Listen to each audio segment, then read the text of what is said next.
Buenas tardes, ingeniero. Mi grupo y yo vamos a exponer el taller 2, que consiste en zapatas, placas y pase de desagüe.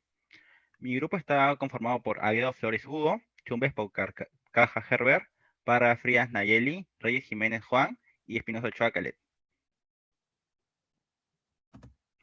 Índice. Nuestro índice consiste en introducción, objetivos, cimentaciones, pase de agua, cimiento corrido sobre cimientos, zapatas, muros de concreto armados o placas y nuestros metrados y conclusiones. Introducción. En el presente taller explicaremos a fondo los detalles y procedimientos de ejecución de una obra de construcción, ya que tenemos en cuenta que siempre trae consigo una serie de riesgos que será necesario definir, analizar y evaluar, con el fin de evitar que ocurran un accidente. De tal forma debemos considerar todas aquellas posibles actividades que se vayan a dar en la obra. Una de las primeras acciones que debemos llevar a cabo es la implementación de las instalaciones provisionales adecuadas y el uso de equipo de protección personal, aunque para ello tendremos que realizar un análisis previo sobre las condiciones que rodean la obra.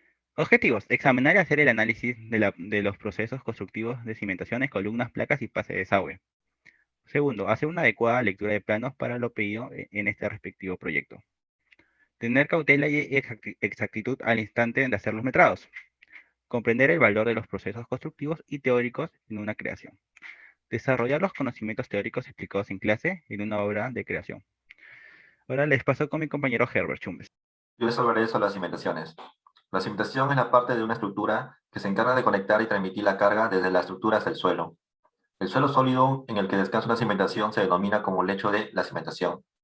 Tenemos dos tipos de cimentaciones: cimentación superficial y cimentación profunda. Siguiente. Cimentaciones superficiales. Ahí tenemos la zapata aislada, que se utilizan en las cimentaciones poco profundas con el objetivo de transportar y extender cargas concentradas, que son creadas por diferentes elementos como los pilares y las columnas. Zapata combinada. Se utiliza debido a que al momento de predimensionar los cimientos, la distancia que se presenta entre zapatas resulta ser pequeña, o en otros casos puede llegar a superponerse. Siguiente. Zapatas corridas. Se utiliza con normalidad en muros.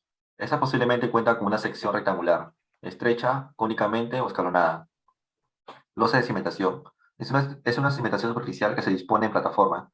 Esta tiene como finalidad transmitir las cargas de la estructura del terreno distribuyendo los esfuerzos de forma uniforme. Siguiente.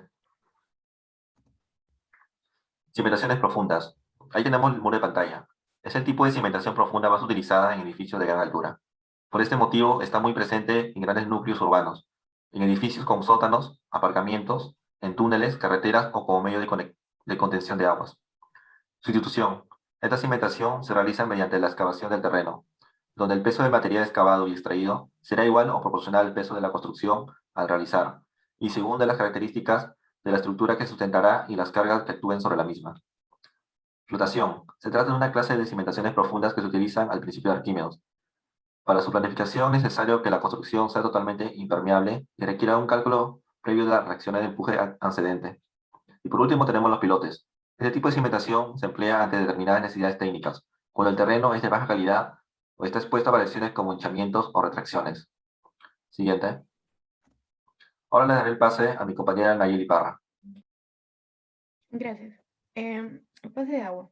Los pases de agua o desagüe están diseñados para drenar el agua, la lluvia superficial desde calles pavimentadas, playas de estacionamientos, aceras y azoteas. Los desagües varían en diseño desde pequeños pozos secos residenciales a grandes sistemas municipales. Los desagües son alimentados por las cunetas que hay en la mayoría de las autopistas, carreteras y otros caminos muy transitados, y por declives leves en zonas o grandes playas de estacionamiento que convergen hacia donde se encuentra ubicado el desagüe, como así también en poblaciones de áreas que experimentan lluvias fuertes, inundaciones y poblaciones costeras que experimentan tormentas frecuentes. Funciones. Boca de tormenta. La entrada del desagüe se denomina boca de tormenta o invernal. Hay dos tipos de boca de tormenta laterales y bocas de tormenta emparrilladas. Eh, las bocas de tormenta laterales están localizadas adyacentes al bordillo, cordón, y poseen una abertura bajo la piedra trasera o dintel para captar el flujo. Cañería. Los caños vienen en muchas formas diferentes al corte transversal, rectangular, cuadrado o oval, con forma de hogaza de pan, con forma de pera invertida y más comúnmente circular. Los sistemas de drenaje pueden llegar a tener muchas características diferentes, incluyendo cascadas, escaleras, balcones y fosos para capturar basura, a veces llamados trampas para contaminantes grandes, TCG. La boca de salida. La mayoría de los drenajes tienen una única salida grande en su punto de descarga, a menudo cubierta por emparrillado o enrejado, hacia un canal, río, lago, embalse, mar u océano, aparte de las cuencas de captura. Típicamente no hay instalaciones de tratamiento en el sistema de cañería. Los desagües de tormenta pequeños pueden descargar hacia pozos secos individuales.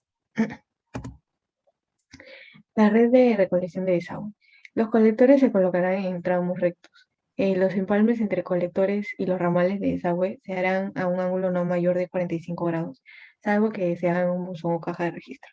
La pendiente de los colectores y de los ramales de agua interiores será uniforme y no menor de 1% para diámetros de 100 milímetros, 4 pulgadas y mayores, y no menor de 1,5% para diámetros de 75 milímetros o 3 pulgadas o inferiores. El dimensionamiento y el cálculo de los ramales montantes y colectores de desagüe se determinará por el método de unidades de descarga. Las montantes deberán ser colocadas en ductos o espacios especialmente previstos para tal fin y cuyas dimensiones y accesos permitan su instalación, reparación, revisión o remoción. Todo registro deberá ser el diámetro de la tubería a la que sirve. Se colocan registros por lo menos al comienzo de cada ramal horizontal de desagüe colector, cada 15 metros en los conductos horizontales de desagüe, al pie de cada montante, salvo cuando se descargue en una caja de registro o buzón distante no más de 10 metros, cada dos cambios de direcciones en los conductos horizontales de desagüe.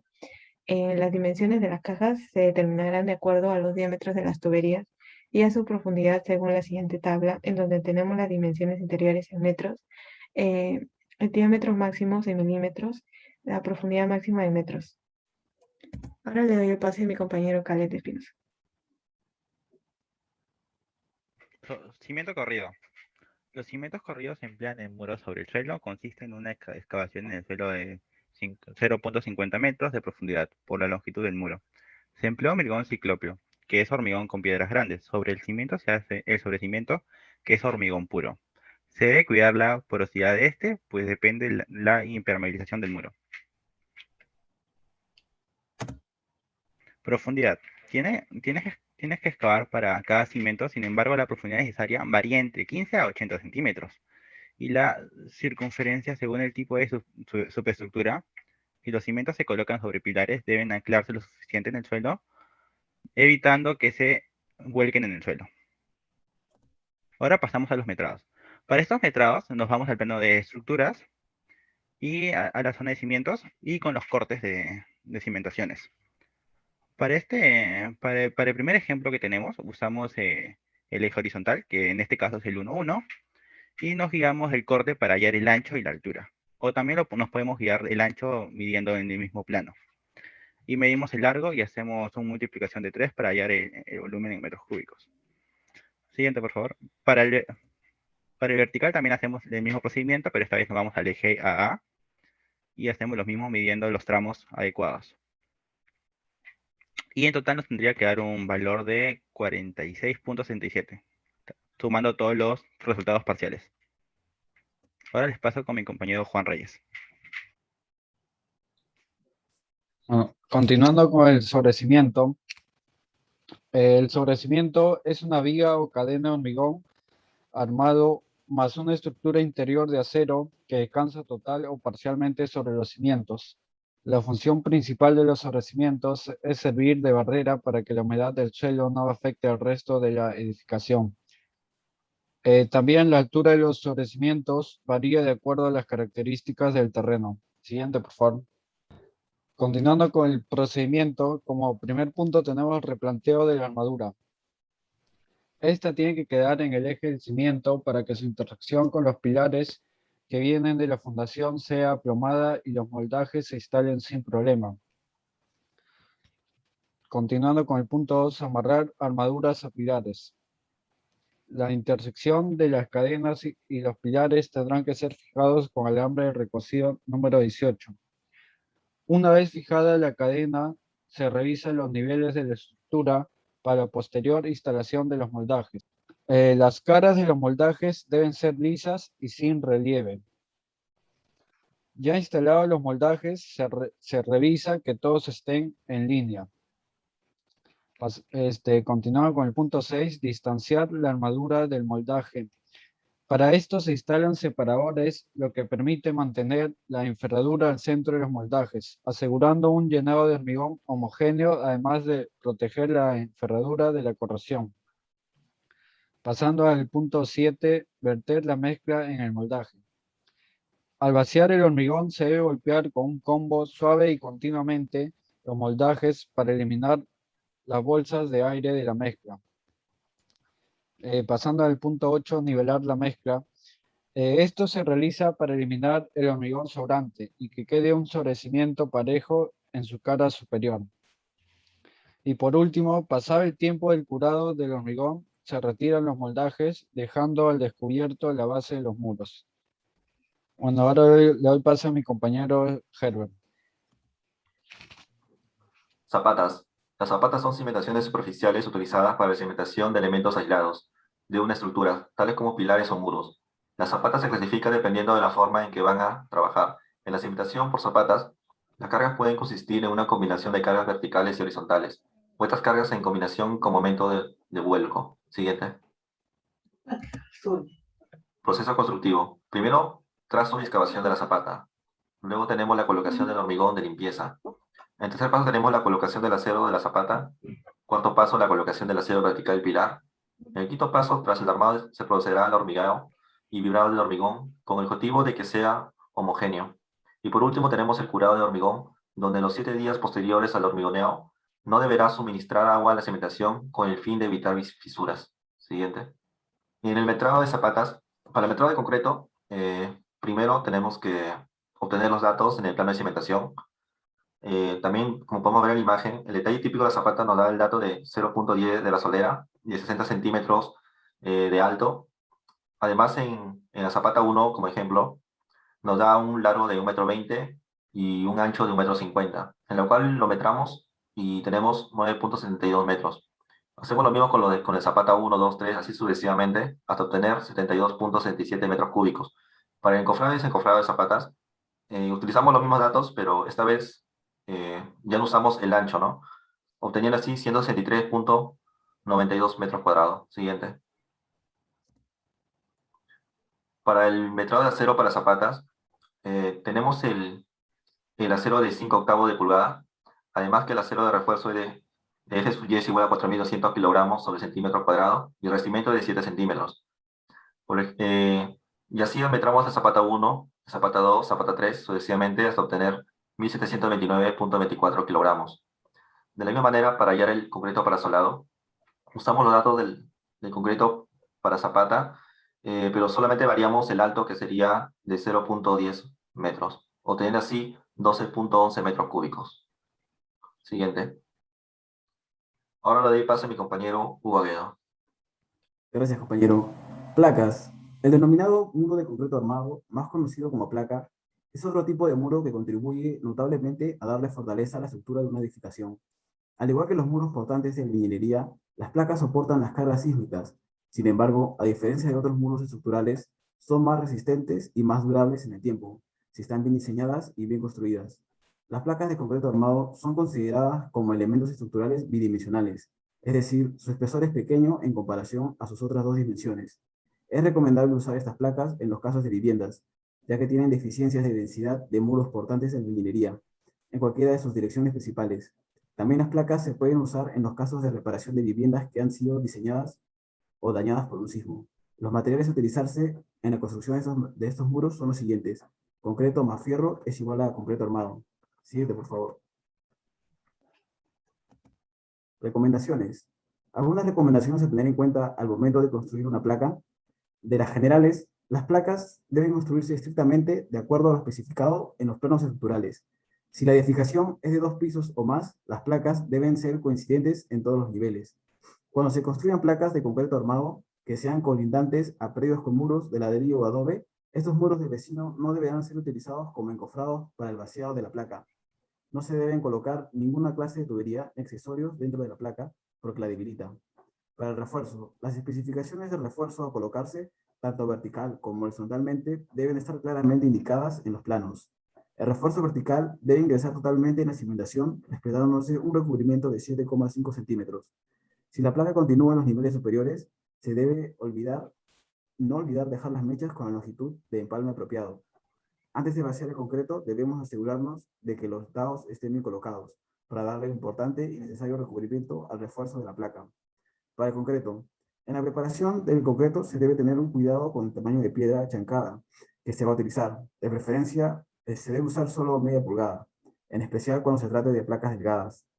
A fin de evitar la formación de cangrejeras, el concreto no debe ser muy seco, pero tampoco muy aguado. Debe tener la fluidez apropiada, para que se meta hasta el último rincón del encofrado. Es sumamente importante compactar el concreto conforme se va haciendo el vaciado. Se debe realizar el curado del concreto luego de desencofrar. Se puede hacer humedeciéndolo constantemente con agua o utilizando aditivos. Para el encofrado no debe permitir la fuga de la lechada de cemento, ya que deteriora la calidad del concreto. A fin de que la placa tenga un espesor uniforme, debemos asegurarnos de usar templadores, ya que la fuerte presión de concreto fresco sobre el encofrado lo empuja hacia afuera. Esta presión puede hacer colapsar al encofrado. Se debe apuntalar el encofrado para proporcionar estabilidad y finalmente verificar el aplomado. Ahora le doy pase a mi compañero Juan Reyes. Gracias, compañero. Ahora pasamos al metrado de las placas. Bien, para el metrado de las placas, lo primero lo primero que hicimos fue ubicarnos en el plano de muros y placas. Después hemos contabilizado la cantidad de placas que hay en el plano. En este caso fueron 6 placas y pasamos a ya duplicamos las placas porque varía la altura en cuanto a los pisos y el sótano, ¿no? Y pasamos a hallar el largo, el ancho y el alto. Multiplicando obtenemos el volumen, la suma parcial, y hacemos lo mismo para las demás placas y obtenemos un total de 89.22 metros cúbicos. Siguiente, por favor. Continuando con el encofrado y desencofrado para placas. En este caso hicimos lo mismo, duplicamos las placas porque varía la altura. Y en el caso del largo, pusimos el perímetro, ¿no?, de las placas. Y también tenemos que tener en cuenta que en la placa 4 y la placa 3 solo están ubicadas desde el sótano hacia el primer piso, ¿no? Mientras que todas las demás placas van del sótano hasta el 8º piso. Multiplicamos, hallamos el área y obtenemos un área total de 581.36 metros cuadrados. Siguiente, por favor. Bien, ahora para el metrado de acero para placas, aquí también hicimos lo mismo, ¿no? Como habíamos duplicado las placas, primero hacemos para la placa 1 el acero longitudinal y los estribos para el piso 1 y del piso 8. Y hacemos lo mismo, pero en este caso de la misma placa, pero sería del sótano, ¿no? Y así hacemos para todas las demás placas. Hallamos las cantidades y en las especificaciones también nos dicen que para el acero longitudinal se utiliza 5 octavos y para los estribos es 3 octavos. Hacemos la multiplicación para hallar el peso y obtenemos un total de 6.811.49 kilogramos. Siguiente, por favor. Bien, ahora le paso a mi compañera Nayeli. Gracias. En las columnas tenemos que es el elemento estructural vertical, empleado para sostener la carga de la edificación. Es utilizado ampliamente en arquitectura por la libertad que proporciona para distribuir espacios al tiempo que cumple con la función de soportar el peso de la construcción. Es un elemento fundamental en el esquema de una estructura y la adecuada selección de su tamaño, forma, espaciamiento y composición e influyen de manera directa en su capacidad de carga. Proceso constructivo. Primero es la colocación. Antes de vaciar el concreto, se coloca el refuerzo de acero de las columnas en la zanja del cimiento corrido o nivelado cuando se vierta el concreto ciclópeo, compuesto de cemento, hormigón y piedra grande para el cimiento nivelado y sobre cimiento. Sobresaldrán los fierros de las columnas, como se ve en la imagen. El encofrado. El encofrado o molde de madera de las columnas debe cubrir la parte central de esta y también toda la parte endentada, es decir, toda la zona que irá en contacto con el concreto. El desencofrado. Se realiza desencofrado o retiro del molde de madera a las 24 horas después de haber vaciado el concreto de la columna. Este lapso de tiempo es importante para evitar un colapso o derrumbe. El vacío de concreto se verifica que el acero esté separado del encofrado o molde de madera y que éste aparezca verticalmente y perfectamente asegurado. Luego se vacía el concreto con la siguiente proporción: una bolsa de cemento, 3 latas de arena gruesa, 4.5 latas de piedra chancada de 1/2 pulgada, 1.5 de latas de agua. El vibrado. Mientras se vacía el concreto, aseguraremos la distribución uniforme dentro del encofrado o molde de madera, evitando las zonas vacías. Esto es posible con la vibración del concreto que se realiza con una varilla motorizada, así como observamos en la imagen. El curado. Al siguiente día de vaciar la columna, se hará el desencofrado o el retiro del molde de madera e inmediatamente el curado del concreto. Esto significa mojar la columna o columnas con una manguera de agua apenas se haya retirado el molde. En el metrado nos vamos a nuestro plano de columnas y placas, en donde ubicamos cada columna. Tenemos el número de columna y la cantidad de columnas que había en ese sótano. Asimismo, también tenemos las dimensiones, que son largo, ancho y alto, y podemos obtener el área, volumen y asimismo el parcial y el total.